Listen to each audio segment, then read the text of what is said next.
തീർച്ചയായിട്ടും നമ്മൾ കുട്ടികളെ ഷോപ്പിങ്ങിന് കൊണ്ടുപോകണം.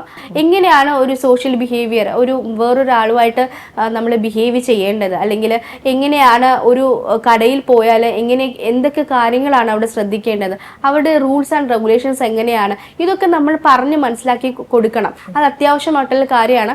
അത് ആദ്യമൊക്കെ നമുക്കൊരു ബുദ്ധിമുട്ടായിട്ട് തോന്നുമെങ്കിലും പക്ഷെ നമ്മളത് ഒന്നോ രണ്ടോ വട്ടം ഒന്ന് ശീലിച്ചു കഴിഞ്ഞാൽ, ആ ഒരു റൂളും പറഞ്ഞു കൊടുത്തു കഴിഞ്ഞാൽ എല്ലാ കുഞ്ഞുങ്ങളും അത് ചെയ്തിരിക്കും. കാരണം അതേപോലെ അവർക്ക് ഇൻട്രസ്റ്റഡ് ആണ് ഈ വക കാര്യങ്ങൾ പോവാനും. അല്ലെങ്കിൽ നമ്മളൊരു എന്താ പറയുക, ഒരു ടോക്കൺ ഓഫ് അപ്രീസിയേഷൻ നമ്മൾ പറയുക, ഇങ്ങനെ ഈ ഒരു രീതിയിൽ പോയാൽ തിരിച്ചു വരുമ്പോൾ ഞാൻ ഇത് മേടിച്ച് തരാം, നമുക്ക് അഫോർഡബിൾ ആയിട്ടുള്ള കാര്യങ്ങൾ മാത്രമേ നമ്മളൊരു അപ്രീസിയേഷൻ പറയാവൂ.